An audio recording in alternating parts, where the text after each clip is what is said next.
The scariest stories are the ones that are true. I grew up in the middle of the woods in Louisiana. Our closest neighbor was 20 miles away.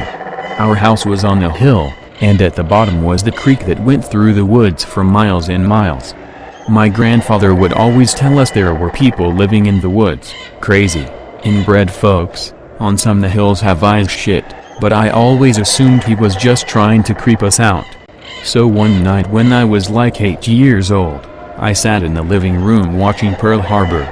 My father comes into the living room and tells me not to move, that he heard footsteps and the back door slam shut on his way to the bathroom.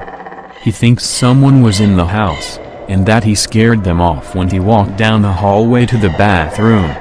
So he leaves the house, leaving the front door wide open, which scared the shit out of me. I paused the movie, and just listened to silence for a couple minutes. And, of course, the guy is still inside. I'm staring out of the doorway to the living room, and see the top of a head peek around the corner. A head with a white sheet over it, cut and tied at the neck. I'm paralyzed, and even if I wanted to run there'd be nowhere to go but towards this creepy-ass dude. He just stares at me for what feels like forever before he leaves towards the back of his house. The back door slams again. I just sit there and start crying, until my father comes back inside.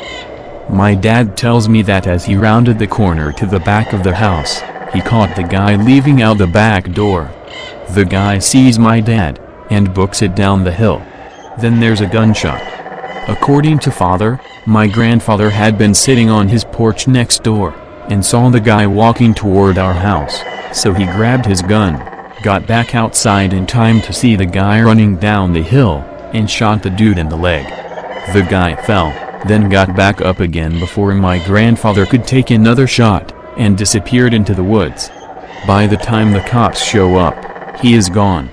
They search but can't find the guy. They do find a rundown sort of shack a mile or so into the woods, filled with nothing but pots and pans, so that was weird.